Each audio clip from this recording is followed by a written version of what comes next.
नहीं थी, लेकिन जोधपुर के लोगों ने एक समाज की एक अच्छी पहल यहां से की है कि जोधपुर के अंदर आपके समाज का एक आरोग्य भवन बनने जा रहा है।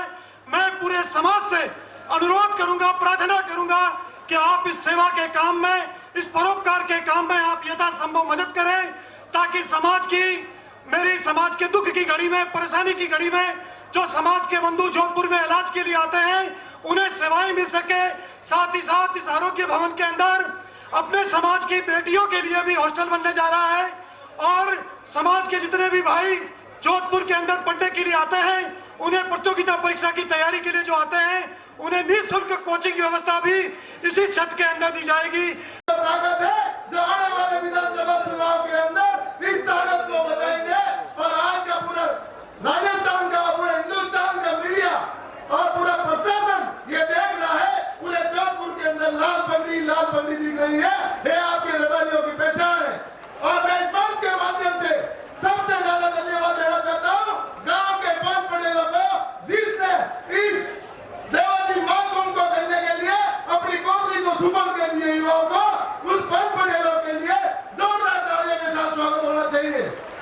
यदि ये 5 पटेल नहीं होते तो मेरे हिसाब से ये महाकुंभ सफल नहीं होता, ये महाकुंभ सफल होगा। ये हमारी समाज की शान है, ये हमारी समाज का मान है। बहुत बहुत धन्यवाद साहब। की जरूरत पड़ी, हम महाकुंभ इसलिए कर रहे हैं कि हम लोग राजस्थान के अंदर 45 से 50 लाख की अनुमानित हमारी जनगणना है, उसके हिसाब से हमारी जितनी हिस्सेदारी है उतनी हमारी भागीदारी, ये हमारी सरकारों से मांग है। हम कोई बीजेपी के बंधे हुए नहीं है, न कांग्रेस के बंधे हुए हैं, न कोई पार्टी से बंधे हुए हैं। जो समाज का हित करेगा, जो हमारी समाज की तरफ, हमारी समाज को सहयोग करेगा, हम उसके साथ रहेंगे। दूसरी मेरी बात यह है कि इस मंच के माध्यम से हम सरकारों तक ये बात पहुंचाना चाहते हैं कि हम एक माइग्रेंट कम्युनिटी से आते हैं जो कि जंगलों के अंदर भेड़, बकरी, पशुपालन और इन ऊँटों को लेकर घूमते रहते हैं, तो हमारे बच्चों को उच्च शिक्षा मिले। कार्यक्रम को हमको बहुत ही शांतिपूर्ण तरीके से इसको ऐतिहासिक और भव्य बनाना है। धन्यवाद। और ज्यादा समय व्यवस्था बनाएंगे और जैसे संपूर्ण रहेगा, ज्यादा समय नहीं लेगा, ये बात देखो अपने सबका काम है। बहुत बहुत धन्यवाद। मैं डॉक्टर हरमन सिंह रेवाड़ी से अनुरोध करना चाहूंगा। और देखिएगा बहुत सारे लोगों को आईडी कार्ड भी दे रखे हैं, विभिन्न प्रकार के यहाँ पे मित्र मंडल भी आए हुए हैं, लेकिन व्यवस्थाओं के अंदर आप सब लोग मन लगा के थोड़ा काम करें तो बेटर हो जाएगा। डॉक्टर हरमन जी, हाँ डॉक्टर हरमन जी आपसे निवेदन आप आगे बढ़ाएं। उसके बाद में राजू राम जी निमो का तालाब के सरपंच तैयार रहे। ओम वागर्भाविर संपृक्तौ वागर्पतिपत्तये जगतः पितरौ वंदे पार्वती पर। और जो विमुक्त जनजाति है उनके लिए विशेष आरक्षण की व्यवस्था की है। आज हम सब समाज के बंधु यहाँ एकत्रित हुए हैं।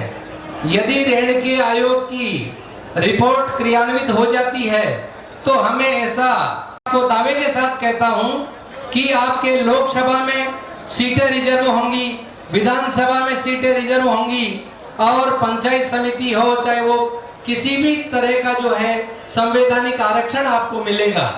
इसके अंदर पशुपालन कार्यकर्ताओं बंधु से विशेष निवेदन है, हम सब देवासी समाज के ही लाल है, ये व्यवस्था इस कार्यक्रम में आप सहयोग कराएं।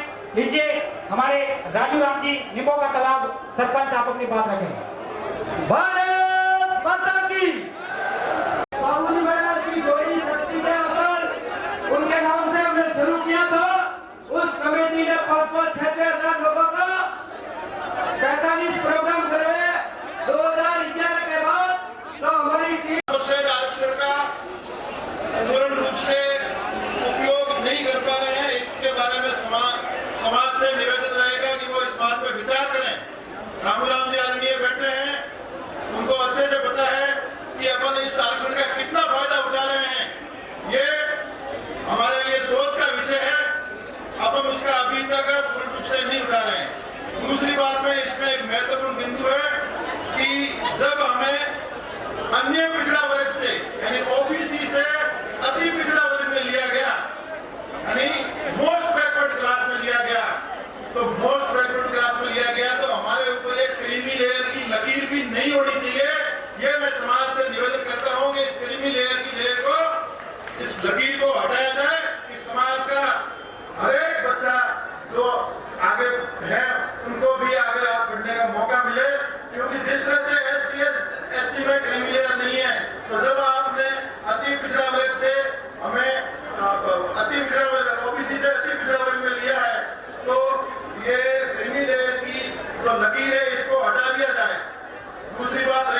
सामाजिक बुराइयों की बात आई तो जो ये मर्दी बोझ वाली बात है वो सारे समाजों ने बंद कर दी है। आपके आसपास जो रहते हैं जो सारे अच्छे दूसरे समाज सभी ने बंद कर दी है, लेकिन अफसोस की बात है कि देवासी समाज अभी भी उस कुप्रथा को ढो रहा है। इस प्रथा को सीमित करने की जरूरत है।